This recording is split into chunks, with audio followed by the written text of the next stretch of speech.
Welcome back to Radio Entrepreneurs. I'm Jonathan Freedman, and our guest up is Ashton Moran, GM of Invenias. Welcome to Radio Entrepreneurs. Nice to see you, Jonathan, thank Ashton. you so much for having me.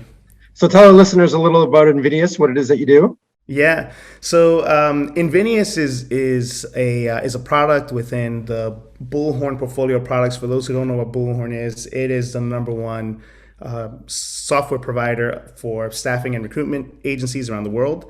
Invenias is the number one software provider for executive search businesses around the world. So Invenias focuses specifically on C-level, supporting businesses that do C-level and board-level searches, actually VP level as well. So that's Invenias in a nutshell.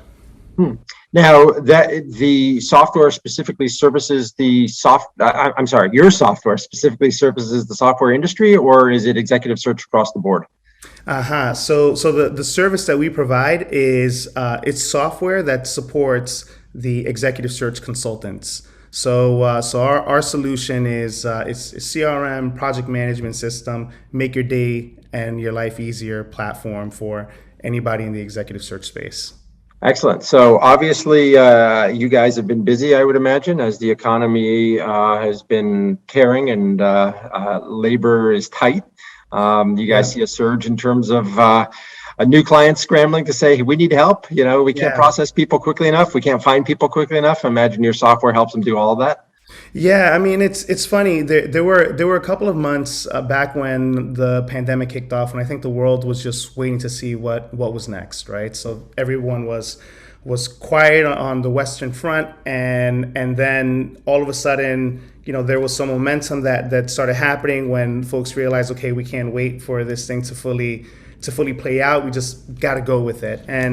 And at the executive level, you know, strategic decisions need to be made. So a business will always need executives, and now more than ever, especially as we try to navigate, you know, the tail of the pandemic, and also the what happens beyond this. So yeah, executive search firms have been calling to get a solution and a system in place.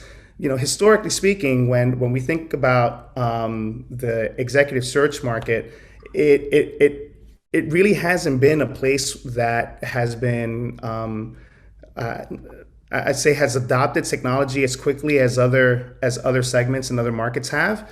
But conventional industry that relied on my Rolodex.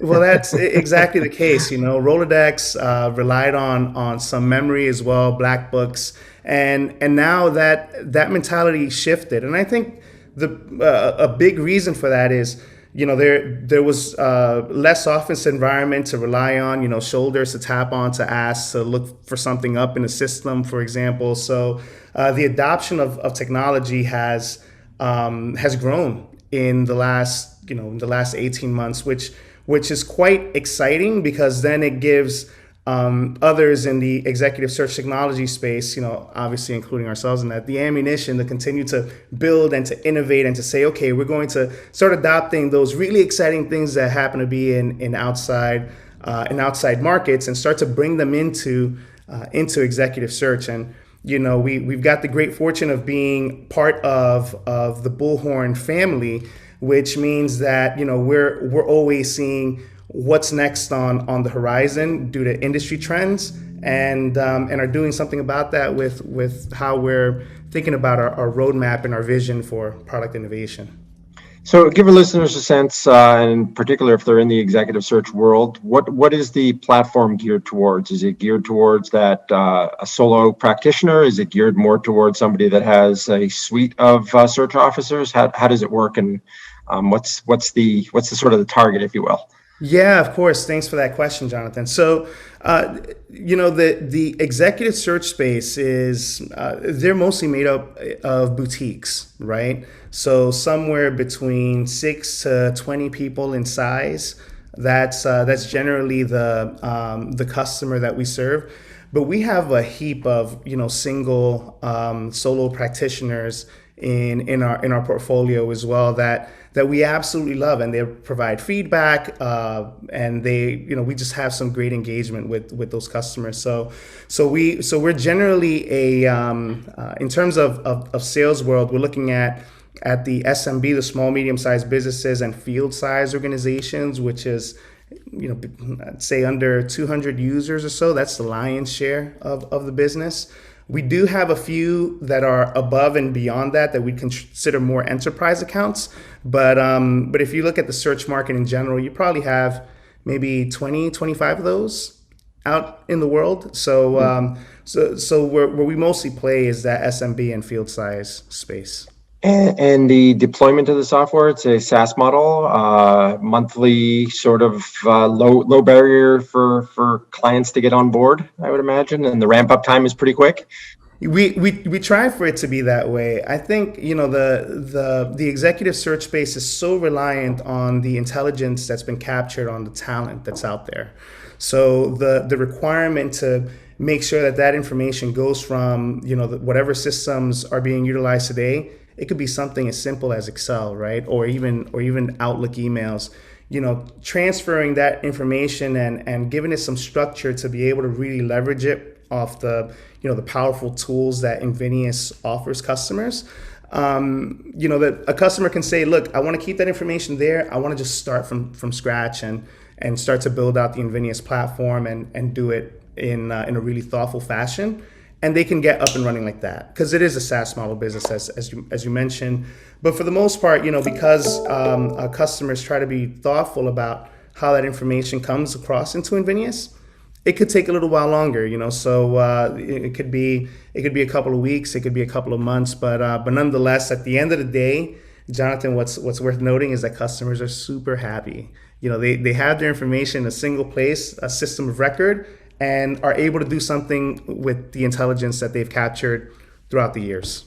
That's fabulous. Always the goal. And as many of us know who have deployed software, garbage in, garbage out. So it makes sense to be thoughtful and think about what you're trying to do and That's right. Make sure you do it right. Because there's only one, I've seen some clients who have done a second deployment because their data was so screwed up. And that's a rough thing, right? To say, hey, all this engineering work that we've done, we kind of botched this up and now we need to go back and re-engineer. It just, there's some momentum loss there for sure. Knock on wood, that really hasn't happened on our side. So, we've got a great team of individuals and great partners that know how to steer customers in the right way, and really collaborate and partner on the vision that the customer has as to what their end goal is. So, just a sort of big picture on the industry, because it's fascinating to me. It would seem to me that executive search is by and large either regional or local in nature, or at least certainly the small companies. And because of technology, we've sort of become national and global. But is that true? Is the industry sort of maintain this local sort of flavor, or at the executive level are we seeing, people are mobile and they're moving across the country, so it means that search has to be national and perhaps global in nature? Yeah, that is a good question on the trend. So there was a phrase coined, and I don't remember who coined it, some time ago, called glocal, right? Which was local presence with a global reach.